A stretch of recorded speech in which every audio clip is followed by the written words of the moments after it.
छात्रों good morning. आज हम आपको कक्षा 6 में विज्ञान में 5वें पाठ का अध्ययन करा रहे हैं। कल हमने जो मिश्रण है उसमें से पदार्थों को अवयवों को अलग करने के लिए बताए थे कि एक विधि द्वारा हम कुछ पदार्थों को अलग नहीं कर सकते, उसके लिए हमें एक से अधिक विधियों का उपयोग करना पड़ता है।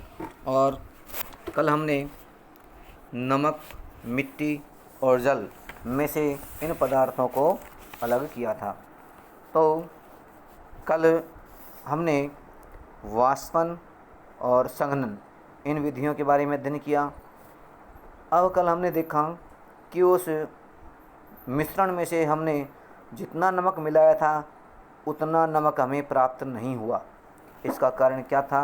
इसका कारण था कि हम जब भी उसमें से हम पानी डाला मिश्रण में, और मिश्रण में पानी डालने पर जो नमक उसमें घुल गया वह नमक पूरी तरह से उस मिश्रण में नहीं घुला। क्यों? सभी जो जल है उसमें सभी पदार्थों के घुलने की जो क्षमता होती है वो अलग अलग होती है। तो एक निश्चित मात्रा में ही वह दूसरे पदार्थों को इसमें घोल सकते हैं, उसके पदार्थ में नहीं घुल सकते हैं। अच्छा, जल किसी पदार्थ को कितनी मात्रा में घोल सकता है अर्थात नहीं घोल सकता। अपना अगला टॉपिक क्या आ गया? क्या जल सभी या जल किसी पदार्थ की कितनी भी मात्रा में घोल सकता है या नहीं घोल सकता। कल हमने जितना नमक मिश्रण में मिलाया था उतना नमक हमने उस वाष्पीकरण विधि द्वारा प्राप्त नहीं हुआ हमें, यानी कुछ नमक अब भी उस मिट्टी में रह गया। तो उसको कैसे प्राप्त करें, उसके लिए आगे ये बताया गया है।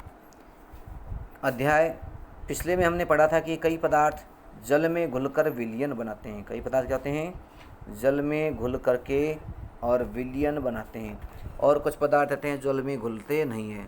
जो पदार्थ जल में घुल करके विलयन बनाते हैं उन्हें कहते हैं घुलनशील पदार्थ। क्या कहते हैं उनको? घुलनशील पदार्थ। और जो पदार्थ जल में नहीं घुलते हैं उन्हें कहते हैं अघुलनशील पदार्थ। तो जल में घुलने वाले पदार्थों के बारे में हमने नमक और चीनी के बारे में पढ़ा था, और नींबू का रस है इनके बारे में पढ़ा था। और जो अघुलनशील पदार्थ है उसमें मिट्टी है, चॉक पाउडर है और तेल है, सरसों का मिट्टी तेल, ये बताया था कि जल में घुलते नहीं हैं, अघुलनशील हैं। अब तब तक हम उस पदार्थ को जल में विलेय कहते हैं। जब पदार्थ जल में घुल जाता है तो हम क्या कहते हैं? उसको विलेयी कहते हैं।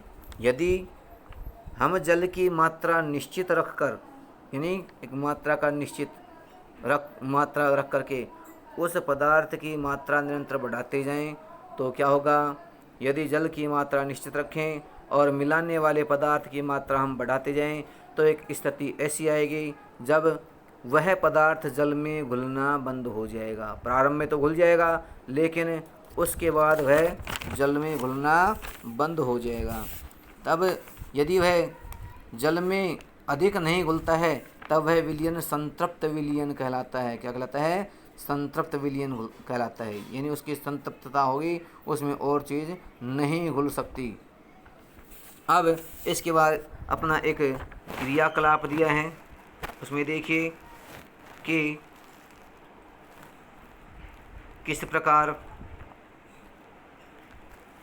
हम ऐसे जल में और पदार्थ की मात्रा बढ़ा सकते हैं, मिला सकते हैं। क्रियाकलाप अपना 8वां है। अब इसमें देखिए क्रियाकलाप में इस कार्य के लिए हम एक बीकर या क्या लेते हैं? गिलास लेते हैं। बीकर लेते हैं या फिर गिलास लेते हैं। उसमें क्या करेंगे? हम 1 चम्मच नमक तथा जल की आवश्यकता होती है। ये आपको नीचे गिलास दिखाई दे रहा है और इसमें हमने आधा गिलास का रखा है, इसमें पानी भी है। ये इतनी लेयर जो दिखाई दे रही है क्या है? ये पानी की मात्रा है। ये चम्मच और ये नमक या चीनी है। क्या ये नमक या चीनी? 3 पदार्थ हैं, इनकी हमें आवश्यकता होती है। आधा कप जल ले करके गिलास में हमने आधा गिलास में डाल लें या बीकर में डाल लें। ले लिया आधा कप जल। अब क्या करते हैं? 1 चम्मच नमक इसमें डाल करके इसे विलोडित करते हैं। विलोडित नहीं, घुमाते हैं, चलाते हैं, हिलाते हैं।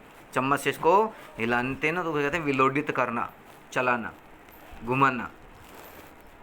जब तक कि यह पूरी तरह न घुल जाए। उसमें क्या डाला हमने, अभी 1 चम्मच नमक डाला, तो हम कुछ देर बाद देखते हैं कि वो 1 चम्मच नमक उस गिलास में पूरी तरह घुल जाता है। जब वह घुल गया तो अब क्या करेंगे, फिर 1 चम्मच नमक और डालेंगे। अब फिर 1 चम्मच नमक और डाल देते हैं और भली भांति विलोडित यानी उसको फिर हिलाते हैं, घुमाते हैं, चलाते हैं। इस प्रकार एक एक करके नमक, 1 चम्मच करके उसमें नमक मिलाते हैं और उसको घुमाते हिलाते जाते हैं। अब कुछ देर बाद देखेंगे कि उसमें जब हम और नमक डालते हैं तो वह नमक पानी में घुलता नहीं है, वह नमक नीचे पींदे में ही रह जाता है और हम उसको जल को चाहे घुमाते रहें, मिलाते रहें। कुछ चम्मच भर नमक मिलाने के बाद हम देखते हैं कि कुछ अविली नमक बच जाता है। ये नमक जल में विलीय है लेकिन अब ये घुल नहीं रहा है। नमक क्या है, जल में विलय है, विलयशील है, घुल जाता है, लेकिन ये जो नमक है ये नहीं घुल रहा है इसमें। अब ये इसका कारण क्या है, तो भाई अब जो नमक इस गिलास में या बीकर की तली में जो नमक बचा हुआ है, इसका अर्थ यह हुआ कि इस जल में अधिक नमक नहीं घुल सकता। अभी तक तो घुल रहा था लेकिन अब ऐसी स्थिति आ गई, इसमें यदि हम और नमक डालना चाहें, मिलाना चाहें तो वह नहीं मिलेगा। बीकर की तली में जो नमक बैठ गया, यदि हम अब जल में अधिक नमक घोलना चाहें तो वह नहीं घुल सकता। अब यह विलयन संतृप्त विलयन कहलाता है। जब विलयन में या जल में और अधिक मात्रा विलयशील पदार्थ की और अधिक मात्रा जब हम नहीं मिला सकते हैं या जल में वह चीज़ नहीं घुल सकती है तो वह विलयन क्या कहलाता है, वह संतृप्त विलयन कहलाता है। कैसा विलयन, संतृप्त विलयन कहलाता है। उसमें हम और अधिक पदार्थ की मात्रा को नहीं घोल सकते हैं, वह संतृप्त विलयन कहलाता है। यहाँ एक संकेत है जो बताता है कि उस समय कब, जब हमने नमक, मिट्टी और पानी का मिश्रण बनाया था, तब उसमें बताया था कि उस पानी में केवल एक निश्चित मात्रा तक ही नमक घुल पाया था, जो जल में घुल करके और हमने दूसरे पात्र में निस्तारित कर दिया था। अब दोबारा से जल ले करके उसमें और दोबारा फिर हमें उसको विलयन को दोबारा बनाना पड़ेगा। उसमें जो बचा हुआ नमक था वह वापस फिर जल के अंदर घुलेगा और जितना उस जल की संतप्तता है वहाँ तक घुलेगा और फिर उसको निस्तारित करके फिर दोबारा से वही वाष्पीकरण विधि द्वारा उससे नमक प्राप्त करेंगे। और यह प्रक्रिया हमें करीब 2-3 बार करनी पड़ेगी। करनी पड़ेगी 2-3 बार करनी पड़ेगी, जब जा कर के वो कंप्लीट नमक हमारा उस मिट्टी में से अलग होएगा। यहाँ एक संकेत है कि जो ये बताता है कि उस समय संभवतः क्या गलत हुआ, जब पहेली ने रेत में अधिक मात्रा में मिले नमक की पुनः प्राप्ति का प्रयास किया। जिसमें अधिक मात्रा में तो नमक मिला था लेकिन पुनः प्राप्ति कम हुई थी। नमक तो ज़्यादा मिल गया उसमें पानी, उसमें मिट्टी में, लेकिन जो हमने नमक प्राप्त किया था वाष्पीकरण की प्रक्रिया द्वारा, वह नमक हमें बहुत कम मात्रा में ही प्राप्त हुआ।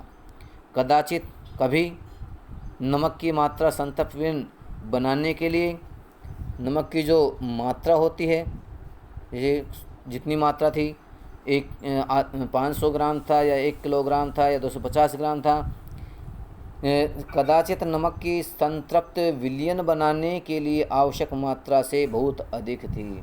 जो नमक की मात्रा थी, जो संतृप्त विलयन बनता, जितना घुल सकता था, उससे बहुत अधिक मात्रा थी। इसलिए जितना संतृप्त विलयन बना नमक का उतना तो बन चुका, बाकी शेष नमक उस मिट्टी में ही रह जाता है।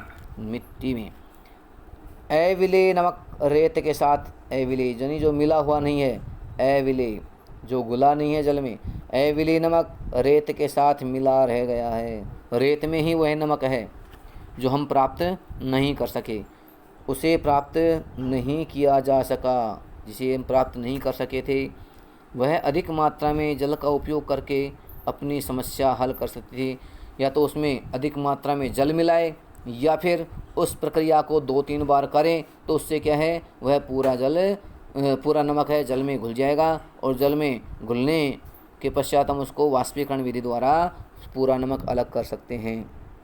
अधिक मात्रा में जल का उपयोग करके पहली अपनी समस्या को हल कर सकती थी। अधिक मात्रा में हम पानी मिलाते तो अधिक मात्रा में पानी मिलाने से वह संतृप्त विलयन बन जाता है, पूरा नमक उस पानी में घुल जाता और उसका वाष्पीकरण करके हम अलग करते हैं। अब यदि हम नमक अधिक है तो यह विलयन थोड़ा थोड़ा जल मिला करके 2-3 बार करना पड़ेगा, उससे भी प्रक्रिया कंप्लीट हो जाएगी। अब कल्पना करते हैं कि उनके पास मिश्रण में सारे नमक को घोल के लिए पर्याप्त मात्रा में जल नहीं है, इतना जल नहीं है कि वह संतृप्त विलयन बना सके। तो क्या करें?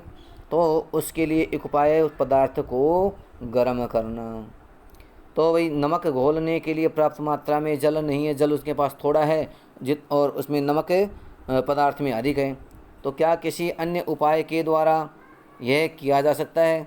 तो इसके लिए एक अन्य उपाय जो दिया गया है वह है उसको गर्म करना। पदार्थ को हम गर्म करके उसकी संतृप्तता को बढ़ा सकते हैं।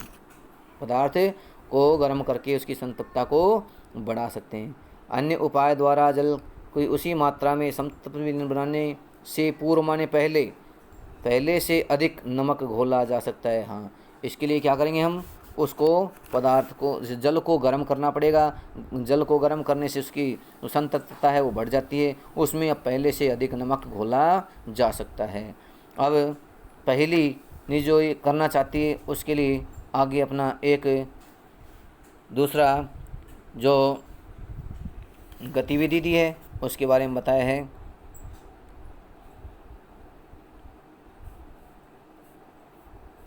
कि बीकर में कुछ जल लेकर उसमें तब तक नमक मिलाते हैं कि जब तक उसमें नमक न घुल सकें।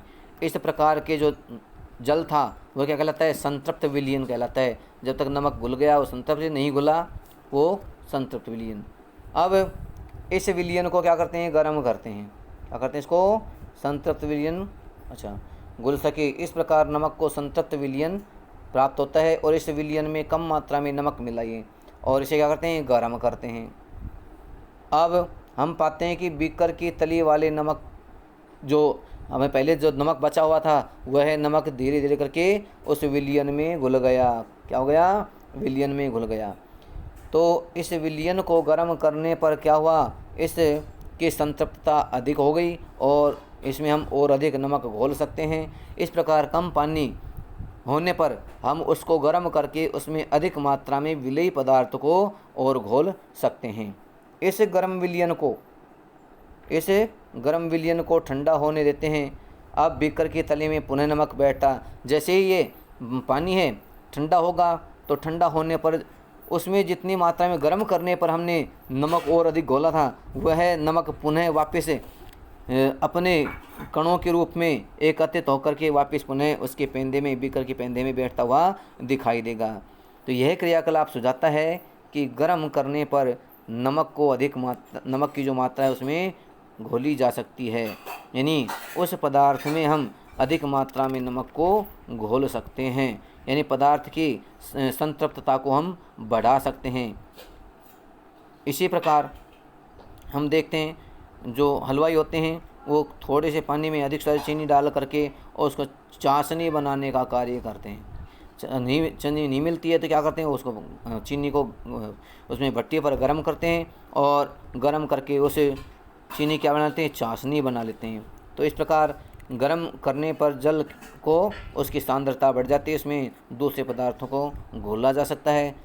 अतः हम जो मिश्रण होता है उसमें पदार्थ ऐसी संतृप्तता से अधिक पदार्थ कोई बच जाता है तो उसको गर्म अधिक यानी जल में या विलयन में मिला करके, जलीय विलयन बना करके उसको गर्म करके उसमें अधिक पदार्थ को जो घुलनशील है उसको घोल करके और पुनः वाष्पीकरण की प्रक्रिया द्वारा उस पदार्थ को हम अलग कर सकते हैं। इस प्रकार छात्रों अपना आज का ये संतृप्तता का टॉपिक कंप्लीट हुआ। कल हम इसके बाद कुछ एक क्रियाकलाप और हैं उसके बारे में कल अध्ययन करेंगे। धन्यवाद।